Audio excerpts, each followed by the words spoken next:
ناظرین آداب، مدھول express news میں آپ سب کا خیر مقدم ہے۔ بھیسا بس اسٹینڈ میں محکمہ RTC اور گروپا نرسنگ ہوم کے اشتراک سے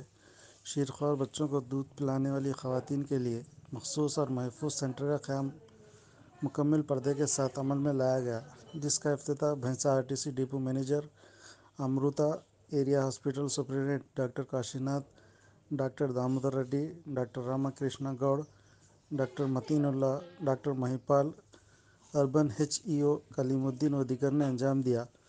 اور اس سینٹر سے استفادہ کرتے ہوئے اپنے شیرخوار بچوں کو محفوظ رہ کر دودھ پلانے کی خواتین سے خواہش کی۔ اس موقع پر محکمہ RTC اور محکمہ صحت کے عہدیداران کثیر تعداد میں موجود تھے۔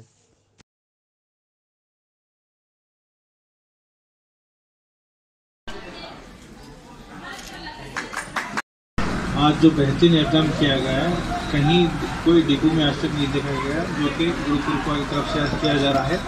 جو کہ اپنے بچوں کو، خواتین اپنے چھوٹے سے بچوں کو دودھ پلانے کے لیے سپریٹ ایک پرائیویسی کے لحاظ سے یہاں پر بیٹھ کے خدمت حاصل کر سکتے ہیں، اور یہ خاص کر یہ اپنے ڈاکٹر صاحب کے سالگرہ کے موقع پر اناگریشن کیا جا رہا ہے، وہ سب سے بڑی بات ہے۔ میں ان کو مبارکباد دیتا ہوں۔